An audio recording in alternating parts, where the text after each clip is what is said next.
ಎಲ್ಲರಿಗೂ ನಮಸ್ಕಾರ ವೀಕ್ಷಕರೇ. ಇದೇ ಒಂದು ಮಾರ್ಚ್ 19ನೇ ತಾರೀಕು ಬಹಳ ವಿಶೇಷವಾಗಿರುವಂತಹ ಯುಗಾದಿ ಅಮಾವಾಸ್ಯೆ ಬಂದಿದೆ. ಈ ದಿನ ಅಮಾವಾಸ್ಯೆಯ ಶಕ್ತಿ ಮತ್ತು ಯುಗಾದಿಯ ಶುಭ ಶಕ್ತಿ ಒಂದಾಗಿ ಬರುತ್ತವೆ ಎಂದು ಜ್ಯೋತಿಷ್ಯದಲ್ಲಿ ಹೇಳಲಾಗುತ್ತಿದೆ. ಈ ದಿನ ಭಕ್ತಿಯಿಂದ ಮಹಾಶಿವನನ್ನ ಪೂಜಿಸಿದರೆ ಜೀವನದಲ್ಲಿ ಅನೇಕ ಸಮಸ್ಯೆಗಳು ದೂರವಾಗುತ್ತದೆ ಎಂಬ ನಂಬಿಕೆ ಕೂಡ ಇದೆ. ಖಂಡಿತವಾಗಿ ಜೀವನದಲ್ಲಿ ಯಾವುದೇ ರೀತಿಯ ಯಶಸ್ಸನ್ನ ಪಡೆದುಕೊಳ್ಬೇಕು ಅಂತ ಬಯಸ್ತಾ ಇರುವಂತಹ ವ್ಯಕ್ತಿಗಳಿಗೆ ಜೀವನದ ನಾನಾ ರೀತಿಯ ಸಮಸ್ಯೆಗಳನ್ನ ದೂರ ಮಾಡುತ್ತದೆ ಎಂಬಂತಹ ವಿಶೇಷವಾದ ನಂಬಿಕೆಯ ಪ್ರಕಾರ ಜ್ಯೋತಿಷ್ಯ ಶಾಸ್ತ್ರವು ಕೂಡ ಯುಗಾದಿ ಅಮಾವಾಸ್ಯೆಯ ದಿನ 6 ರಾಶಿಯವರಿಗೆ ವಿಶೇಷವಾದ ಅದೃಷ್ಟ ಒಲಿದು ಬರುತ್ತದೆ ಎಂದು ಹೇಳಲಾಗುತ್ತಿದೆ. ಆದರೆ ಒಂದು ಮುಖ್ಯ ವಿಷಯ ಇದೆ. ಆ ದಿನ ಗಂಡ ಹೆಂಡತಿ ಇಬ್ಬರು ಸೇರಿ ಒಂದು ಸಣ್ಣ ಕೆಲಸ ಮಾಡಿದರೆ ಮಹಾಶಿವನ ಕೃಪೆ ಇನ್ನಷ್ಟು ಹೆಚ್ಚಾಗುತ್ತದೆ. ಖಂಡಿತವಾಗಿ ಜ್ಯೋತಿಷ್ಯ ಶಾಸ್ತ್ರ ಹೇಳೋದಾದ್ರೆ ಈ 6 ರಾಶಿಗಳು ಯಾವ್ಯಾವು, ಆ ದಿನ ಗಂಡ ಹೆಂಡತಿ ತಪ್ಪದೆ ಯಾವ ಕೆಲಸವನ್ನ ಮಾಡಬೇಕು, ಸಂಪೂರ್ಣವಾದ ವಿಶೇಷವಾದ ಮಾಹಿತಿಯನ್ನ ನೋಡ್ತಾ ಹೋಗೋಣ. ಅದಕ್ಕೂ ಮುನ್ನ ನೀವು ಕೂಡ ಮಹಾಶಿವನ ಭಕ್ತರಾಗಿದ್ದಲ್ಲಿ ವಿಡಿಯೋಗೆ ಒಂದು ಲೈಕ್ ಕೊಟ್ಟು ತಪ್ಪದೆ ನಮ್ಮ ಚಾನೆಲ್ನ ಸಬ್ಸ್ಕ್ರೈಬ್ ಮಾಡಿ, ಹಾಗೆ ಪಕ್ಕದಲ್ಲಿ ಇರುವಂತಹ ಬೆಲ್ ಐಕಾನ್ನ ಪ್ರೆಸ್ ಮಾಡಿ. ಹೌದು, ಮೊದಲನೇ ರಾಶಿ ಬಂದು ಕಟಕ ರಾಶಿ. ಈ ಯುಗಾದಿ ಅಮಾವಾಸ್ಯೆಯ ದಿನ ಬಹಳ ಮಹತ್ವವಾಗಿದ್ದು, ಕಳೆದ ಕೆಲ ತಿಂಗಳುಗಳಿಂದ ನಿಮ್ಮ ಜೀವನದಲ್ಲಿ ಹಲವು ಅಡಚಣೆಗಳು ಬಂದಿರಬಹುದು. ಹಣದ ಸಮಸ್ಯೆ, ಮನಸ್ಸಿನ ಒತ್ತಡ, ಕುಟುಂಬದಲ್ಲಿ ಸಣ್ಣ ಪುಟ್ಟ ಸಮಸ್ಯೆಗಳು ನಿಮ್ಮ ಮನಸ್ಸನ್ನ ಕಾಡುತ್ತಿರಬಹುದು. ಆದರೆ ಮಾರ್ಚ್ 19 ಪವಿತ್ರ ದಿನದಂದು ನಿಮ್ಮ ಜೀವನದಲ್ಲಿ ಒಂದು ಹೊಸ ಬದಲಾವಣೆ ಪ್ರಾರಂಭವಾಗುವ ಸಾಧ್ಯತೆ ಇದೆ. ವಿಶೇಷವಾಗಿ ಮಹಾಶಿವನ ಕೃಪೆ ನಿಮ್ಮ ಮೇಲೆ ಇದ್ದರೆ ನಿಮ್ಮ ಜೀವನದಲ್ಲಿ ನಿಧಾನವಾಗಿ ಒಳ್ಳೆಯ ಬೆಳವಣಿಗೆಗಳು ಕಾಣಿಸಿಕೊಳ್ಳಬಹುದು. ಉದ್ಯೋಗದಲ್ಲಿರುವಂತವರಿಗೆ ಹೊಸ ಅವಕಾಶಗಳು ಸಿಗಬಹುದು. ಕೆಲಸ ಮಾಡುತ್ತಿದ್ದಂತಹ ಜಾಗದಲ್ಲಿ ಗೌರವ ಮತ್ತು ಗುರುತಿನ ಮಹತ್ವ ಹೆಚ್ಚಾಗಬಹುದು. ವ್ಯಾಪಾರ ವ್ಯವಹಾರ ಮಾಡುವಂತವರಿಗೆ ಹೊಸ ಲಾಭದ ದಾರಿಗಳು ಕೂಡ ತೆರೆದುಕೊಳ್ಳುವಂತಹ ಸಾಧ್ಯತೆ ಹೆಚ್ಚಾಗಿದೆ. ಆದರೆ ಈ ಅದೃಷ್ಟವನ್ನ ಇನ್ನಷ್ಟು ಹೆಚ್ಚಿಸಲು ಒಂದು ಸಣ್ಣ ಕೆಲಸ ಮಾಡಬೇಕು. ಈ ದಿನ ಬೆಳಗ್ಗೆ ಗಂಡ ಹೆಂಡತಿ ಇಬ್ಬರು ಸೇರಿ ಶಿವ ದೇವಾಲಯಕ್ಕೆ ಹೋಗಿ ಶಿವಲಿಂಗಕ್ಕೆ ನೀರು ಅಥವಾ ಹಾಲಿನಿಂದ ಅಭಿಷೇಕ ಮಾಡಿಸಬೇಕು. ನಂತರ ಭಕ್ತಿಯಿಂದ ಓಂ ನಮಃ ಶಿವಾಯ ಮಂತ್ರವನ್ನ ಜಪಿಸಬೇಕು. ಈ ರೀತಿಯಾಗಿ ಮಾಡಿದರೆ ನಿಮ್ಮ ಮನೆಗೆ ಶಾಂತಿ ಮತ್ತು ಸಮೃದ್ಧಿ ಬರುತ್ತದೆ ಎಂದು ಜ್ಯೋತಿಷ್ಯ ಹೇಳುತ್ತದೆ. ಖಂಡಿತವಾಗಿ ಚಿಕ್ಕ ಕೆಲಸದಿಂದ ನಿಮ್ಮ ಬಾಳು ಬಂಗಾರವಾಗೋದ್ರಲ್ಲಿ ಯಾವುದೇ ಸಂದೇಹವಿಲ್ಲ. ಎರಡನೆಯ ರಾಶಿ ಕನ್ಯಾ ರಾಶಿ. ಕನ್ಯಾ ರಾಶಿಯವರಿಗೆ ಈ ಅಮಾವಾಸ್ಯೆಯ ದಿನ ಒಂದು ಹೊಸ ಆರಂಭದ ಸಂಕೇತವಾಗಬಹುದು. ನಿಮ್ಮ ಸ್ವಭಾವದಲ್ಲಿ ಪರಿಶ್ರಮ ಮತ್ತು ಶಿಸ್ತು ತುಂಬ ಹೆಚ್ಚು ಇರುತ್ತದೆ. ನೀವು ಯಾವ ಕೆಲಸ ಮಾಡಿದರೂ ಅದನ್ನು ಅತ್ಯಂತ ಜಾಗೃತಿಯಿಂದ ಮತ್ತು ನಿಷ್ಠೆಯಿಂದ ಮಾಡುತ್ತೀರಾ. ಇದರಿಂದ ಫಲ ಅನ್ನೋದನ್ನು ಶೀಘ್ರವಾಗಿ ಕಂಡುಕೊಳ್ಳೋಕೆ ಸಾಧ್ಯವಾಗುತ್ತದೆ. ನೀವು ಯಾವ ಕೆಲಸ ಮಾಡಿದರೂ ಅದನ್ನು ಅತ್ಯಂತ ಜಾಗೃತೆಯಿಂದ ನಿಷ್ಠೆಯಿಂದ ಮಾಡುವಂಥವರು. ಆದರೆ ಕೆಲವೊಮ್ಮೆ ನಿಮ್ಮ ಪರಿಶ್ರಮಕ್ಕೆ ತಕ್ಕ ಫಲ ತಡವಾಗಿ ಬರುತ್ತದೆ.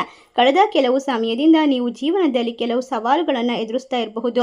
ಕೆಲಸದಲ್ಲಿ ಒತ್ತಡ, ಹಣಕಾಸಿನ ಚಿಂತೆ ಅಥವಾ ಭವಿಷ್ಯದ ಬಗ್ಗೆ ಅನುಮಾನಗಳು ನಿಮ್ಮ ಮನಸ್ಸಿನಲ್ಲಿ ಕದಡಿರಬಹುದು. ಆದರೆ ಈಗ ಯುಗಾದಿ ಅಮಾವಾಸ್ಯೆಯ ದಿನದಿಂದ ನಿಮ್ಮ ಜೀವನದಲ್ಲಿ ಎಲ್ಲವೂ ಕೂಡ ನಿಧಾನವಾಗಿ ಶುಭ ಫಲಗಳು ಕಾಣಿಸಿಕೊಳ್ಳುವ ಸಾಧ್ಯತೆ ಇದೆ. ವಿಶೇಷವಾಗಿ ಹಣಕಾಸಿನ ವಿಚಾರದಲ್ಲಿ ಉತ್ತಮ ಬೆಳವಣಿಗೆ ಕಾಣಬಹುದು. ನೀವು ಬಹಳ ದಿನಗಳಿಂದ ಕಾಯುತ್ತಿರುವಂತಹ ಹಣ ಸಿಗುವ ಸಾಧ್ಯತೆ ಕೂಡ ಇದೆ. ಉದ್ಯೋಗದಲ್ಲಿ ಇರುವಂತವರಿಗೆ ಹೊಸ ಅವಕಾಶಗಳು ಸಿಗಬಹುದು. ಕೆಲವರಿಗೆ ಹೊಸ ಯೋಜನೆಗಳಲ್ಲಿ ಕೆಲಸ ಮಾಡುವ ಅವಕಾಶ ದೊರೆಯಬಹುದು. ಇದರಿಂದ ನಿಮ್ಮ ಸಾಮರ್ಥ್ಯವನ್ನು ತೋರಿಸಲು ಅವಕಾಶ ಸಿಗುತ್ತದೆ. ಕುಟುಂಬ ಜೀವನದಲ್ಲೂ ಸಂತೋಷ ಹೆಚ್ಚಾಗುವ ಸಾಧ್ಯತೆ ಇದೆ. ಗಂಡ ಹೆಂಡತಿ ನಡುವೆ ಪ್ರೀತಿ ಮತ್ತು ಪರಸ್ಪರ ಹೊಂದಾಣಿಕೆಯನ್ನ ಈ ಸಮಯದಲ್ಲಿ ಅರ್ಥ ಮಾಡಿಕೊಳ್ಳುವಂತಹ ಮನಸ್ಸು ಹೆಚ್ಚಾಗಬಹುದು. ಈ ಶುಭ ಫಲಗಳನ್ನು ಪಡೆಯಲು ಈ ದಿನ ಒಂದು ಸರಳ ಪೂಜೆಯನ್ನು ಮಾಡೋದು ಉತ್ತಮ. ಬೆಳಗ್ಗೆ ಗಂಡ ಹೆಂಡತಿ ಇಬ್ಬರು ಸೇರಿ ಮನೆಯ ಪೂಜಾ ಕೋಣೆಯಲ್ಲಿ ಒಂದು ದೀಪವನ್ನ ಹಚ್ಚಬೇಕು. ನಂತರ ಓಂ ನಮಃ ಶಿವಾಯ ಮಂತ್ರವನ್ನ 21 ಬಾರಿ ಜಪಿಸಬೇಕು. ಈ ಸಣ್ಣ ಪೂಜೆ ಮಾಡಿದರೆ ಮನೆಯಲ್ಲಿ ಶಾಂತಿ ಮತ್ತು ಐಶ್ವರ್ಯ ಹೆಚ್ಚಾಗುತ್ತದೆ ಎಂದು ಹೇಳಲಾಗುತ್ತದೆ. ಒಟ್ಟಾರೆಯಾಗಿ ರಾಶಿಯವರಿಗೆ ಅದೃಷ್ಟದ ಬಾಗಿಲು ತೆರೆದುಕೊಳ್ಳುವಂತಹ ಸಮಯ ಇದಾಗಿದೆ. ಮೂರನೇ ರಾಶಿ ವೃಶ್ಚಿಕ ರಾಶಿ. ವೃಶ್ಚಿಕ ರಾಶಿಯವರು ಸಾಮಾನ್ಯವಾಗಿ ತುಂಬ ಧೈರ್ಯಶಾಲಿಗಳು ಮತ್ತು ದೃಢ ನಿಶ್ಚಯ ಹೊಂದಿರುವಂಥವರು. ನೀವು ಯಾವ ಗುರಿ ಇಟ್ಟರೂ ಅದನ್ನು ಸಾಧಿಸಲು ತುಂಬ ಪರಿಶ್ರಮ ಪಡುತ್ತೀರಾ. ಆದರೆ ಕೆಲವೊಮ್ಮೆ ಜೀವನದಲ್ಲಿ ಅನಿರೀಕ್ಷಿತವಾದ ಅಡೆತಡೆಗಳು ಎದುರಾಗುತ್ತದೆ.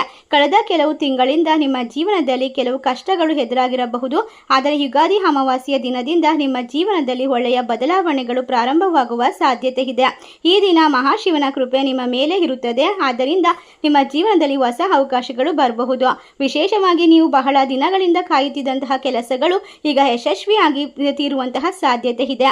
ಈ ದಿನ ಪುಣ್ಯದ ಕೆಲಸ ಮಾಡೋದು ಒಂದು ವಿಶೇಷವಾದ ಸಂದರ್ಭದ ಒಂದು ಶುಭಕರವಾದ ಸುದ್ದಿ ಎಂದು ಶಾಸ್ತ್ರ ಹೇಳುತ್ತದೆ. ಗಂಡ ಹೆಂಡತಿ ಇಬ್ಬರು ಸೇರಿ ಬಡವರಿಗೆ ಅನ್ನದಾನ ಮಾಡಬೇಕು ಅಥವಾ ದೇವಾಲಯದಲ್ಲಿ ಭಕ್ತರಿಗೆ ಪ್ರಸಾದವನ್ನು ವಿತರಿಸಬೇಕು. ದಾನ ಮಾಡೋದ್ರಿಂದ ದೇವರ ಆಶೀರ್ವಾದ ಹೆಚ್ಚಾಗುತ್ತದೆ ಮತ್ತು ಜೀವನದಲ್ಲಿ ಇರುವಂತಹ ತೊಂದರೆಗಳು ಕಡಿಮೆಯಾಗುತ್ತದೆ ಎಂದು ವಿಶೇಷವಾಗಿ ಜ್ಯೋತಿಷ್ಯ ಹೇಳುತ್ತದೆ. ಈ ರಾಶಿಯವರ ಬಾಳು ಬಂಗಾರವಾಗುತ್ತದೆ. ಕಂಡ ಕನಸು ಸಂಪೂರ್ಣವಾಗಿ ನನಸಾಗುತ್ತದೆ. 4ನೆಯ ರಾಶಿ ಮಕರ ರಾಶಿ. ಮಕರ ರಾಶಿಯವರಿಗೆ ಈ ದಿನ ತುಂಬ ಶುಭವಾಗಿರಬಹುದು. ನಿಮ್ಮ ಜೀವನದಲ್ಲಿ ಇದ್ದಂತಹ ಕೆಲವು ಅಡೆತಡೆಗಳು ನಿಧಾನವಾಗಿ ದೂರವಾಗುತ್ತೆ. ನೀವು ಮಾಡಿದಂತಹ ಪರಿಶ್ರಮಕ್ಕೆ ಈಗ ಫಲ ದೊರೆಯುವ ಸಾಧ್ಯತೆ ಇದೆ. ಉದ್ಯೋಗದಲ್ಲಿ ಇರ್ತಕ್ಕಂಥವರಿಗೆ ಹೊಸ ಅವಕಾಶಗಳು ಸಿಗಬಹುದು. ಕೆಲವರಿಗೆ ಉತ್ತಮವಾದ ಪದವಿ ಸಂಬಳ ಹೆಚ್ಚಳ ಕೂಡ ಸಾಧ್ಯತೆ ಇದೆ. ವ್ಯಾಪಾರ ವ್ಯವಹಾರ ಮಾಡುವಂಥವರಿಗೆ ಹೊಸ ಗ್ರಾಹಕರು ಬರುತ್ತಾರೆ ಮತ್ತು ಲಾಭ ಹೆಚ್ಚಾಗುತ್ತದೆ.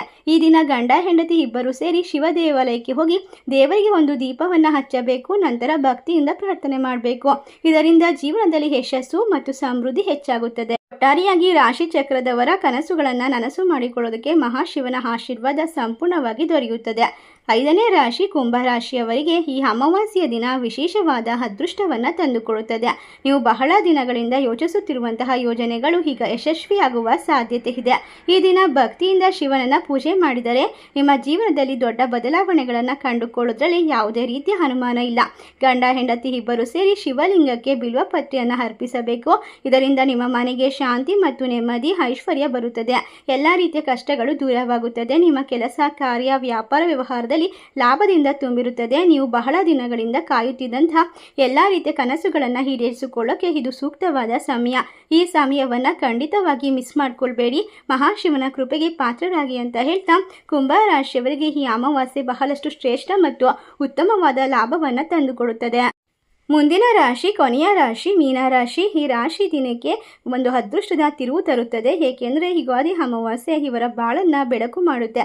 ಕತ್ತಲೆ ಎಂದರೆ ಅಂಧಕಾರವಲ್ಲ, ಕತ್ತಲೆಯಲ್ಲಿ ನಮ್ಮನ್ನು ನಾವು ಸಂಪೂರ್ಣವಾಗಿ ತಿಳಿದುಕೊಳ್ಳುವಂತಹ ವಿಶೇಷವಾದ ಸಂದರ್ಭ. ನಿಮ್ಮ ಜೀವನದಲ್ಲಿ ಹೊಸ ಅವಕಾಶಗಳು ಬರುತ್ತದೆ. ಹಣಕಾಸಿನ ವಿಚಾರದಲ್ಲಿ ಉತ್ತಮವಾದ ಬೆಳವಣಿಗೆಯನ್ನು ಕಾಣಬಹುದು. ಕುಟುಂಬದಲ್ಲಿ ಸಂತೋಷ ಹೆಚ್ಚಾಗುತ್ತೆ. ಈ ದಿನ ಗಂಡ ಹೆಂಡತಿ ಇಬ್ಬರೂ ಸೇರಿ ದೇವರಿಗೆ ಹಣ್ಣು ಅಥವಾ ಸಿಹಿ ನೈವೇದ್ಯವನ್ನು ಅರ್ಪಿಸಬೇಕು. ಈ ಸಣ್ಣ ಪೂಜೆ ಮಾಡಿದರೆ ಶಿವನ ಆಶೀರ್ವಾದ ನಿಮ್ಮ ಮೇಲೆ ಸದಾ ಇರುತ್ತದೆ. ಖಂಡಿತವಾಗಿ ಈ ಸಮಯದಲ್ಲಿ ಈ ರಾಶಿ ಚಕ್ರದವರ ಬಾಳಿನಲ್ಲಿ ಇರ್ತಕ್ಕಂತಹ ಪ್ರತಿಯೊಂದು ಸಮಸ್ಯೆಗಳು ತೊಂದರೆಗಳು ಮಹಾಶಿವನ ಆಶೀರ್ವಾದದ ಮೂಲಕ ದೂರವಾಗುತ್ತದೆ ಎನ್ನುವಂತಹ ವಿಶೇಷವಾದ ಸಂದರ್ಭದ ಮಾಹಿತಿ ಇದಾಗಿತ್ತು. ಈ ಮಾಹಿತಿ ನಿಮಗೆಲ್ಲ ಇಷ್ಟವಾಗಿದ್ದರೆ ನಿಮ್ಮ ಫ್ರೆಂಡ್ಸ್ ಆ್ಯಂಡ್ ಫ್ಯಾಮಿಲಿಗೆ ಶೇರ್ ಮಾಡಿ. ಈ 6 ರಾಶಿಗಳಲ್ಲಿ ನಿಮ್ಮ ರಾಶಿ ಇದ್ದರೂ ಇಲ್ಲದಿದ್ದರೂ ಭಕ್ತಿಯಿಂದ ಓಂ ನಮಃ ಶಿವ ಎಂದು ತಪ್ಪದೆ ಕಮೆಂಟ್ ಮಾಡಿ ನಮ್ಮ ಚಾನಲ್ಗೆ ಸಬ್ಸ್ಕ್ರೈಬ್ ಮಾಡಿ. ಸರ್ವೇ ಜನ ಸುಖಿನೋ ಭವಂತು. ಧನ್ಯವಾದಗಳು.